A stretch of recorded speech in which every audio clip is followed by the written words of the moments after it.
Noah Patel rubbed his tired eyes and leaned back in his chair. For the past 16 hours, he had been staring at data from the deep space receivers at Caldera Observatory. The remote facility, nestled in the mountains far from city lights, was his home for the past 3 years, and most nights passed without incident. Tonight was different. The signal pattern on his screen didn't match known cosmic phenomena. It pulsed with an unnatural rhythm, like a heartbeat from the stars. Noah had filtered the data through every algorithm he knew, and the conclusion was increasingly impossible to ignore. This was no natural occurrence. "You should get some sleep," said Kelly from the doorway. As the observatory's maintenance technician, she often found Noah working through the night. "Can't. Not with this." Noah gestured at his screen. "Look at these patterns. They're structured." Kelly peered over his shoulder. "Meaning what exactly?" "Meaning someone sent them." Noah downloaded the data to his tablet and headed to his quarters. Instead of sleeping, he spent the night running more analyses. By morning, he was convinced and terrified. The signal contained information. Complex, encoded information that seemed to be responding to Earth's own radio emissions.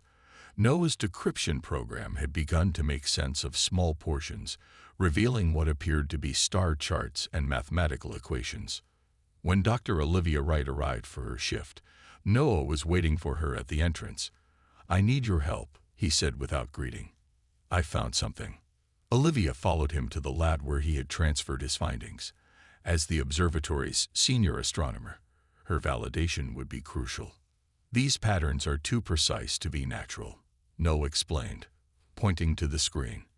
"And look at this section I've partially decoded. These are coordinates, Olivia. Galactic coordinates." Olivia studied the data carefully. "Let's not jump to conclusions. This could be." "It's not equipment malfunction," Noah interrupted. "I checked everything 3 times. Olivia's expression remained skeptical, but she began running her own tests. 4 hours later, her doubt had transformed into wonder. "This is impossible," she whispered. "These are records, ancient records of some kind." Together, they worked through the data. The signal contained information stored in what appeared to be a galactic archive, information that had been directed specifically toward Earth. "Look at this part," Olivia said, pointing to a newly decoded section. "It refers to Earth as the Forbidden Planet. There are warnings here, warnings about Earth." Noah scrolled through the translated text. Not about Earth exactly, about what's on Earth. The records described Earth's unique evolutionary path, unlike any other planet documented in the archive. While most worlds produced life with predictable patterns and limited defense mechanisms, Earth had spawned creatures with extraordinary capabilities. Venoms that could paralyze complex nervous systems instantly, camouflage that could fool advanced optical sensors, defensive sprays that could disable sophisticated technology.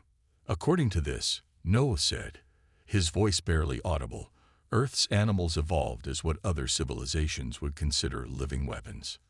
Olivia shook her head in disbelief. "Who would send us this?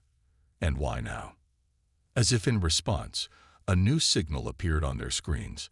Unlike the archived data, this transmission was fresh, direct, and unmistakably deliberate. "Someone's coming," Noah translated, his hands shaking slightly. "They're coming because they found out we accessed the records."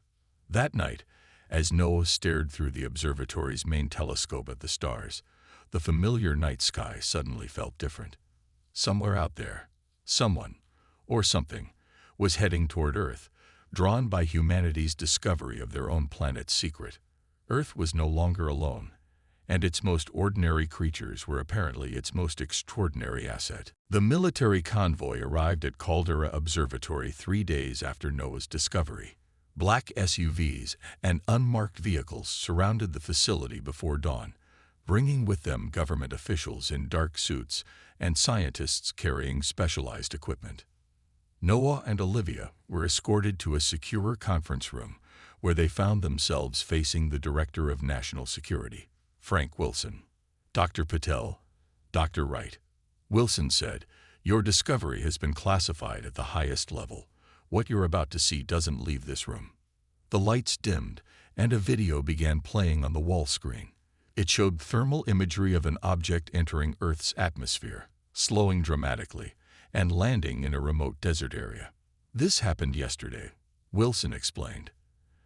"The object was approximately 30 meters in length, not a meteor." "You're saying it's a ship?" Noah said, his voice steady despite his racing heart. "Correct. And its occupants requested a meeting." Olivia leaned forward. "Requested?" "They communicated." "In perfect English," Wilson confirmed. "They specifically asked for the scientists who discovered the galactic records." "That's you." 4 hours later, Noah and Olivia found themselves in a hastily constructed facility in the Nevada desert. Armed guards stood at every entrance, and scientists rushed between temporary labs set up in connected trailers. "This way," their escort said, leading them toward a sealed room at the center of the complex. Inside, seated at a simple metal table, was a being unlike anything Noah had ever seen. Humanoid in basic shape, but with iridescent skin that shifted colors like the surface of a soap bubble. Its eyes were large, faceted like an insect's, and it had 4 slender arms folded carefully on the table. "Dr. Patel." "Dr. Wright," the being said in a voice that sounded almost musical. "I am Ambassador Zirith of the Vosari Collective. I apologize for the dramatic arrival, but time is critical." Noah found his voice first. "You speak our language." "We've been monitoring your broadcasts for decades," Zirith replied. "Your planet has been of special interest to many galactic civilizations." "Because of our animals," Olivia said. Zirith's skin rippled with blue patterns. "So you did understand the records?" "Yes, Earth evolved life unlike any other known planet. What you consider ordinary, your spiders, snakes, even small insects, would be considered living weapons elsewhere in the galaxy." "Why tell us this now?" Noah asked. "Because the Kreth have discovered your world." Zirith's color darkened. "They are a species that collects biological weapons. For centuries, the galactic community has kept Earth's location hidden from them. Someone betrayed that secret." A holographic display appeared above the table, showing ship formations moving through space. "The Kreth fleet will arrive within 2 months. They will not negotiate. They will take what they want, your planet's life forms, and leave nothing behind. Our military," Noah began. "Cannot stop them," Zirith interrupted. "But Earth's biological diversity might. The very weapons they seek could be their undoing." Olivia crossed her arms. "Why help us? What do the Vosari gain?" "The Kreth are enemies to all peaceful species, and frankly, we would prefer humanity as allies rather than seeing Earth's biological arsenal in Kreth hands." Later that evening, in a private moment away from officials and their alien visitor, Noah turned to Olivia. "Do you trust them?" he asked quietly. "Not entirely," she admitted, "but the data matches their story. The galactic records weren't fabricated." "So Earth really is special," Noah mused. "All those ordinary creatures we take for granted are extraordinary by galactic standards," Olivia finished. "And now we have weeks to figure out how to use that fact to save our planet." Outside their window, the stars seemed to watch with newfound attention. Somewhere among them, an invasion force was coming, drawn by Earth's most unassuming inhabitants, the creatures that had evolved alongside humans, whose remarkable abilities might now determine humanity's survival. The converted airplane hangar now served as Earth's first interstellar defense center.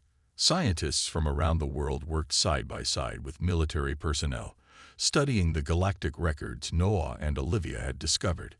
In the center of the facility, a secure lab housed specimens of Earth's most remarkable animals. Noah stood before a wall of screens displaying translated sections of the alien database. Each entry detailed biological mechanisms the humans had always known about, but never fully appreciated for their true potential.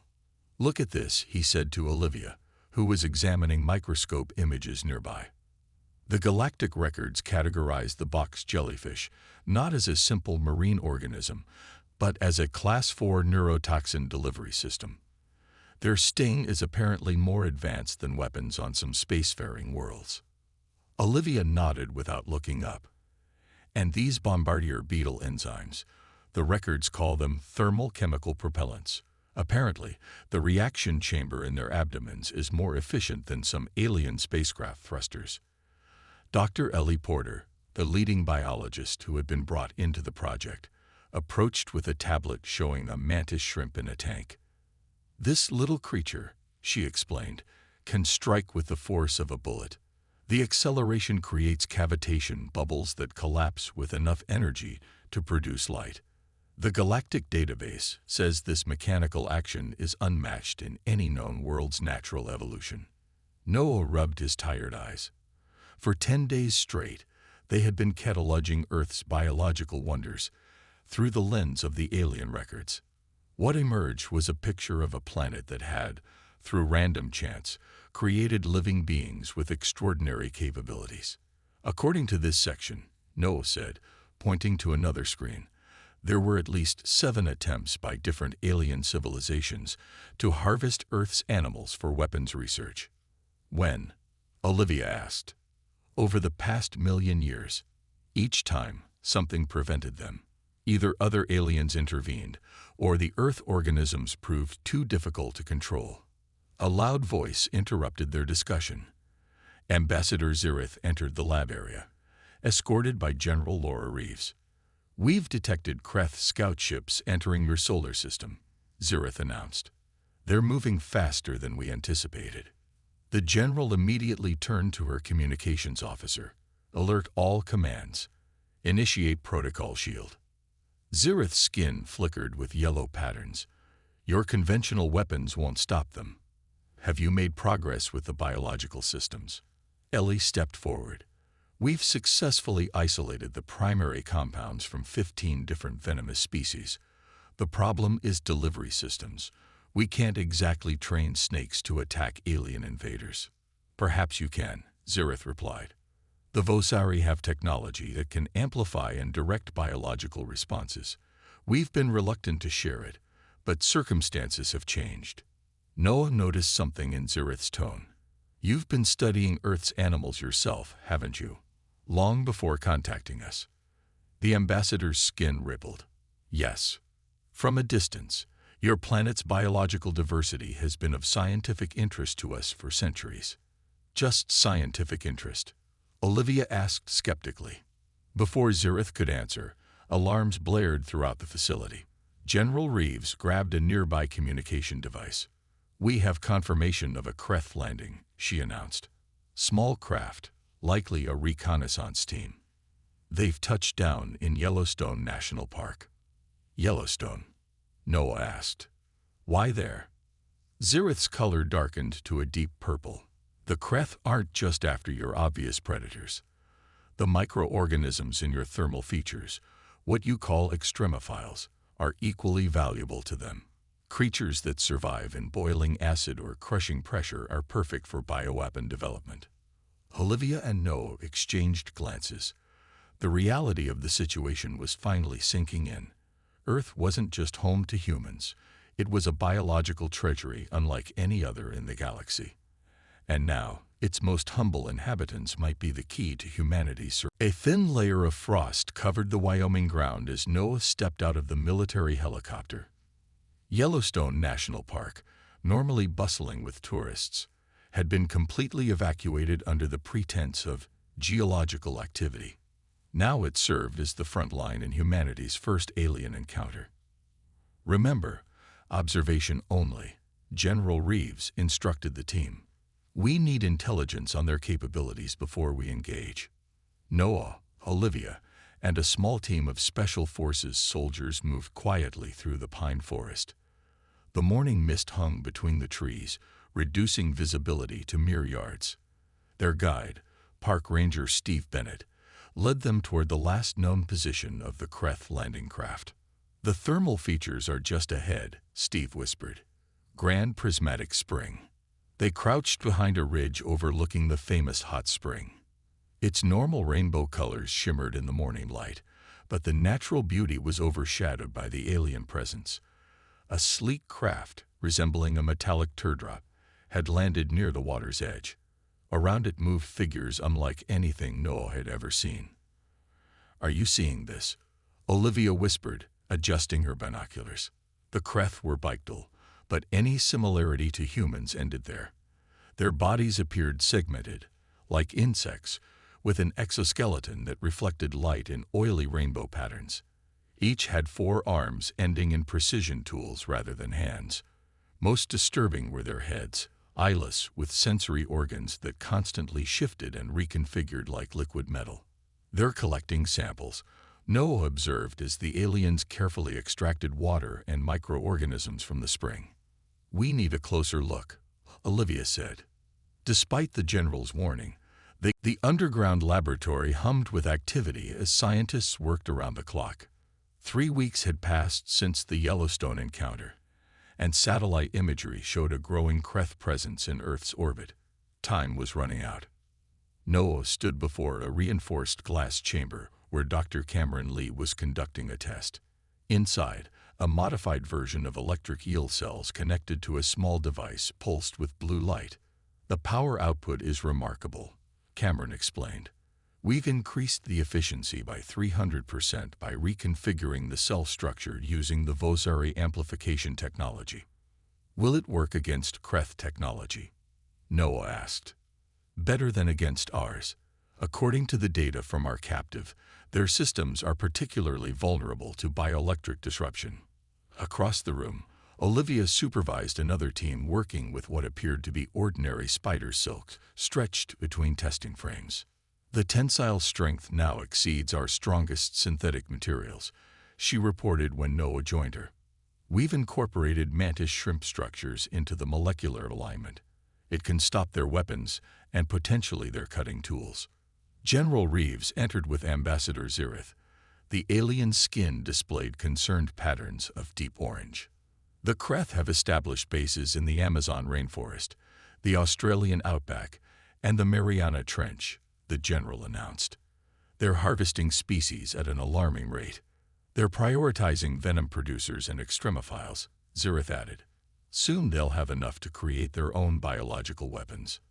Noah led them to a central workstation where a holographic display showed their progress. "We've developed 4 primary defense systems based on Earth's animals." He pointed to different sections of the display. First, bioelectric disruptors based on electric eel cells. Second, projectile shields using modified spider silk. Third, chemical deterrents derived from bombardier beetles that can penetrate their exoskeletons. And fourth, a sensory overload system inspired by the mantis shrimp's vision. Dr. Ellie Porter joined them, carrying a small device resembling a wristwatch. "We've also miniaturized the delivery systems. Each soldier can carry multiple biological weapons without sacrificing mobility." General Reeves studied the devices with cautious optimism. "When can we field test them?" "Tomorrow," Olivia replied. "The prototypes are ready." The first field test took place at a remote desert facility. Noah watched from a bunker as soldiers equipped with the new bioweapons approached targets designed to simulate Kreth attackers. The results exceeded expectations. The bioelectric disruptors shut down the mock Kreth technology instantly. The spider silk shields deflected energy blasts that would have cut through steel. The beetle-inspired chemical sprays created barriers that even the Kreth cutting tools couldn't penetrate. "It's working," Noah said, unable to hide his excitement. Zirith's skin rippled with patterns Noah had never seen before. Was it admiration? Or something else? "Your planet's evolutionary adaptations are truly unique," the ambassador said.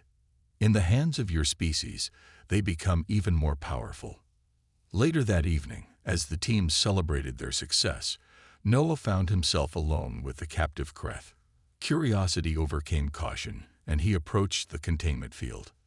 "We don't want this conflict," Noah said. "We just want to protect our world." The Kreth's sensory apparatus shifted toward him. "Your protection is irrelevant. The biological wealth of this planet has already been claimed. By you." by those who arrived before us. The Vozari have been harvesting your planet's biological resources for centuries. Noah felt a chill run through him. What are you saying?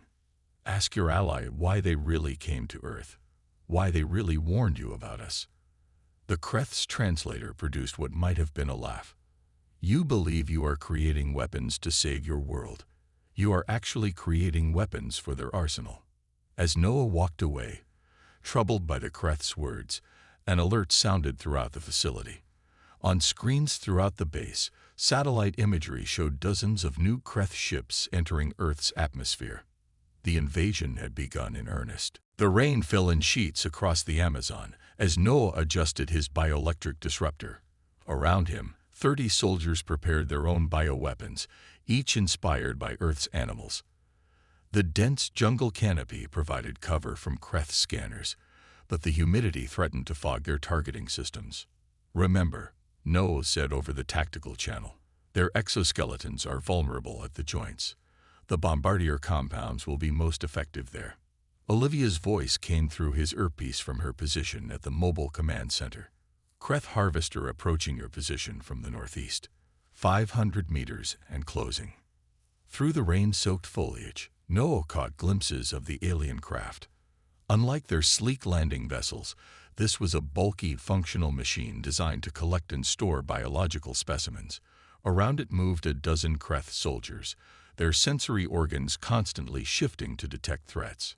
Hold positions, ordered Commander Pete Ryan, the Special Forces leader assigned to their team. Let them reach the target zone. The target was a clearing where the research team had placed samples of particularly interesting plant species as bait. The Kreth, true to their nature, couldn't resist the biological treasures. As the aliens moved into the clearing, Ryan gave the signal. Engage. The first volley of bioelectric disruptors hit the harvester, sending cascades of energy across its surface. The machine shuddered and went dark. The Kreth soldiers immediately formed a defensive perimeter, but they were unprepared for what came next. Soldiers fired modified bombardier compounds that exploded into caustic clouds around the aliens. The Kreth's sensory organs recoiled, clearly overwhelmed. Several dropped their weapons, their coordination failing. Noah activated his Mantis shrimp-inspired flash system. The burst of colors beyond human visual spectrum sent the remaining Kreth into confused disarray. Their movements became erratic, uncoordinated. It's working. Noah called out. Move in and secure the harvester. The human forces converged on the clearing. The few Kreth still capable of fighting were quickly subdued with spider silk restraints that even their cutting tools couldn't penetrate. Harvester secured, Ryan reported. Minimal casualties on our side. Similar reports came in from around the globe. In Australia, another team had disabled a Kreth mining operation. In the deep Pacific, naval forces using the same bioweapons had protected the Mariana Trench research stations. At the command center, General Reeves stood before a global tactical display. We've won the first round, she announced, but their main fleet remains in orbit. Noah examined the captured harvester with growing excitement. Their technology is incredible, but it's vulnerable to our bioweapons in ways we didn't anticipate. The electric eel discharge didn't just disable their systems, it rewrote some of their operating codes. Can we use that? Olivia asked. I think so. If we can scale up the bioelectric discharge, we might be able to affect their ships in orbit. That would require more power than we can generate, said Cameron, who had joined their team in the field. Ambassador Zirith, who had been unusually quiet during the operation, spoke up. The Vozari can provide the necessary amplification technology. We have a vessel capable of delivering your weapon to the Kreth fleet. Why not use your own weapons? Noah asked, the captive Kreth's warning still fresh in his mind. Our weapons technology is incompatible with Kreth defenses, Zirith replied smoothly. Your biological approaches are uniquely effective. Noah exchanged a glance with Olivia. Something didn't add up. Later, as they prepared the scaled-up bioelectric weapon for deployment on the Vozari ship, Noah pulled Olivia aside. I spoke with our Kreth prisoner yesterday, he whispered. He claimed the Vosari have been harvesting Earth's biological resources for centuries. Olivia frowned. That would explain why they know so much about our planet, and why they're so eager to help us develop these weapons. Their conversation was interrupted as a technician called them urgently to a communication station. On the screen was a satellite image of Earth orbit. The Kreth fleet was moving, but not to attack Earth. They were engaging a newly arrived group of ships that matched the Vosari design, but were much more numerous than their supposed allies had admitted existed. What's happening? Noah demanded, turning to find Zirith standing behind them. The ambassador's skin had turned a deep, ominous purple. Complications, was all the alien said. The command center erupted in chaos as displays showed the space battle unfolding in Earth's orbit. Dozens of Vosari ships, previously unmentioned by Ambassador Zirith, engaged with the Kreth fleet. Energy weapons flashed silently against the backdrop of stars. Ambassador, General Reeves demanded, explain this immediately. Zirith's skin rippled with complex patterns. The situation has evolved. My leadership determined that a more direct approach was necessary. You lied to us, Noah said, stepping forward. Those aren't reinforcements, are they? That's an invasion fleet. Before Zirith could respond, the doors burst open. Armed soldiers rushed in, followed by a figure Noah didn't expect to see, the captive Kreth, now walking freely between two human guards. General, said Commander Ryan, you need to hear what this Kreth told us. We verified parts of it through our own intelligence. The Kreth's sensory apparatus shifted toward Zirith. Through its translator, it spoke clearly. I am Nexus, Science Director of the Kreth Coalition. We came to Earth not as invaders, but as refugees from Vosari biological warfare. The room fell silent. Zirith's skin turned almost black with agitation. This is deception, the Vosari ambassador hissed. The Kreth are harvesters, destroyers of worlds. We collect biological samples to defend ourselves, Nexus replied. The Vosari deployed weaponized Earth organisms against our homeworld 2 decades ago. Millions died. Olivia stepped between them. Is this true, Ambassador? Instead of answering, Zirith touched a device on his wrist. Throughout the facility, alarms blared as security systems were suddenly compromised. On screens around the room, they watched as Vosari forces materialized inside their perimeter, clearly using some form of advanced teleportation technology. Secure the biological weapons. Zirith commanded the newly arrived Vosari troops. Eliminate any resistance. General Reeves reacted instantly, activating emergency protocols. All personnel. Code Blackbird. I repeat, Code Blackbird. Throughout the facility, hidden defenses activated, including the very bioweapons they had developed. Bioelectric fields surged through corridors, temporarily disabling the Vosari teleportation technology. Bombardier compound dispensers created barriers of caustic fog. Noah grabbed Olivia's arm and pulled her toward an emergency exit. We need to reach the secondary lab. As they ran, Nexus joined them, moving with surprising agility for its alien form. The Vosari want your biological weapons technology. They'd been studying Earth for centuries, waiting for the right moment to harvest its greatest treasures. And you just want to protect them? Olivia asked skeptically as they ducked into a service tunnel. We want balance, Nexus replied. No species should possess such power alone. Especially not the Vosari. They reached the secondary lab where Cameron and Ellie were already working frantically. The Vosari compromised our main systems, Cameron explained without looking up from his console. But they don't know about this facility. We need to contact the Kreth fleet, Noah said. Tell them we want to negotiate. Ellie looked up in surprise. You trust them now? I trust that we need to verify everyone's claims, Noah replied. And right now, the Vosari have shown their true intentions. Using a communications array independent from the main facility, they established contact with the Kreth command ship. On the screen appeared a Kreth leader, its sensory apparatus more elaborate than Nexus. "I am Sovereign Terak of the Kreth Coalition," it stated. "Your world stands at a precipice." Noah stepped forward. "We know about the Vosari deception. We're prepared to discuss an alliance against them, but we need guarantees for Earth's protection." "The Vosari seek your biological weapons," Terak replied. "We seek knowledge to defend against them. These goals need not conflict." As they negotiated terms, reports came in from around the world. Vosari forces had seized control of research facilities in 6 countries. Their ships had begun systematic attacks on wildlife preserves and biodiversity hotspots. "They're taking what they came for," Olivia realized. Everything else was just to buy time. Noah looked at the assembled humans and the Kreth representative. "Then we need to stop them with what they fear most, Earth's biological defenses, deployed in ways they never anticipated." Nexus's translator conveyed what might have been approval. "Your animals evolved as survival specialists on a dangerous world. Now they will help ensure your species' survival among the stars." Commander Ryan entered with fresh intelligence.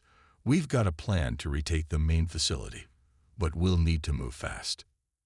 Outside, the battle for Earth's biological treasury had only just begun. The orbital defense platform was never meant to be accessed this way. Noah clung to the maintenance ladder as the space elevator carried their small team upward through Earth's atmosphere. The improvised pressure suits, based on spider silk technology and tardigrade proteins, were their only protection against the vacuum of space. Approaching docking level, Olivia reported through the comm system. 90 seconds. Beside them, Nexus monitored the battle raging above. The combined Earth-Kreth forces had managed to push back the Vosari fleet, but the aliens' superior technology was slowly gaining the advantage. "The Vosari command ship is positioning to deploy their bioweapon," Nexus informed them. "Once released, it will spread through Earth's atmosphere, collecting and modifying all organisms with defensive capabilities." "Not if we deploy our countermeasure first," Noah replied. The elevator slowed as they reached the orbital platform. Once a peaceful research station, it had been converted into humanity's last hope, a delivery system for the most ambitious biological weapon ever created.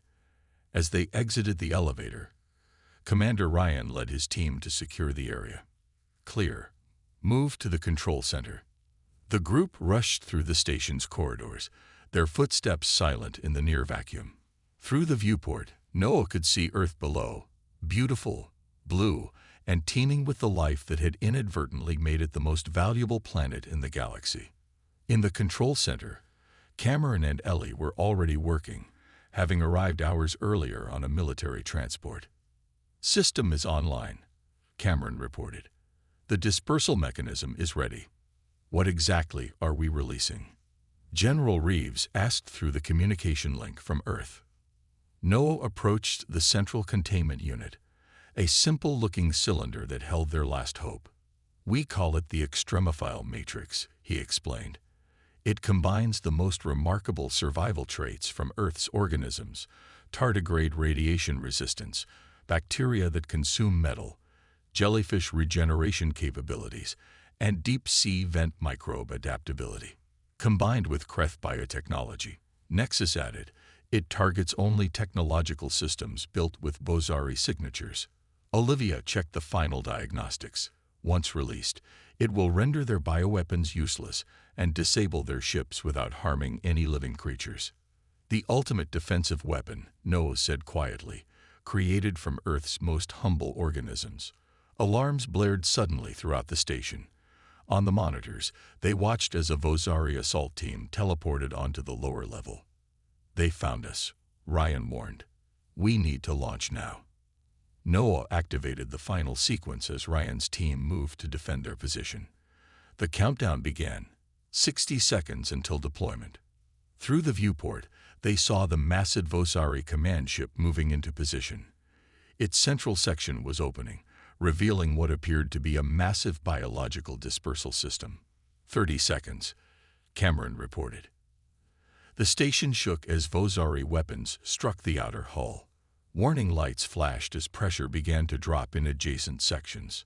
"They're breaking through," Ryan called from the corridor. 10 seconds, Ellie announced. The door to the control center began to glow red as Vozari cutting tools worked through the metal. 5, 4, 3. The door burst open. Ambassador Zirith stood there, flanked by Vozari soldiers, their weapons aimed at the humans. "Stop the launch," Zirith demanded, skin flashing with angry red patterns. 2, 1. "Too late," Noah said. The station trembled as the Extremofel Matrix launched, a glittering cloud that expanded rapidly toward the Vozari fleet. For a moment, nothing happened. Then, one by one, the Vozari ships began to lose power. Their hulls darkened as the microscopic organisms consumed specific components of their technology. "What have you done?" Zirith gasped, watching as his command ship drifted powerless in orbit. "We used Earth's greatest strength," Olivia replied. "Life that adapts to any challenge." Within hours, the Vozari threat had been neutralized. Their ships, rendered inert by Earth's microscopic defenders, were secured by combined human-Kreth forces.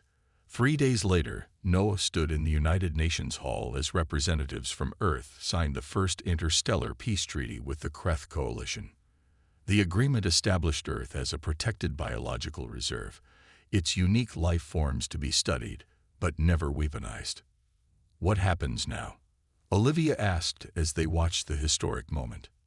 Noah looked at the diverse assembly of humans and aliens working together.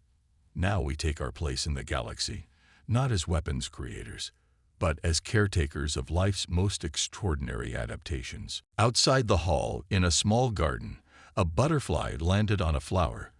An ordinary moment that Noah now understood was actually extraordinary in the vastness of space. Earth's animals had evolved not as weapons, but as survivors. And in that resilience lay the greatest lesson humanity could bring to the stars.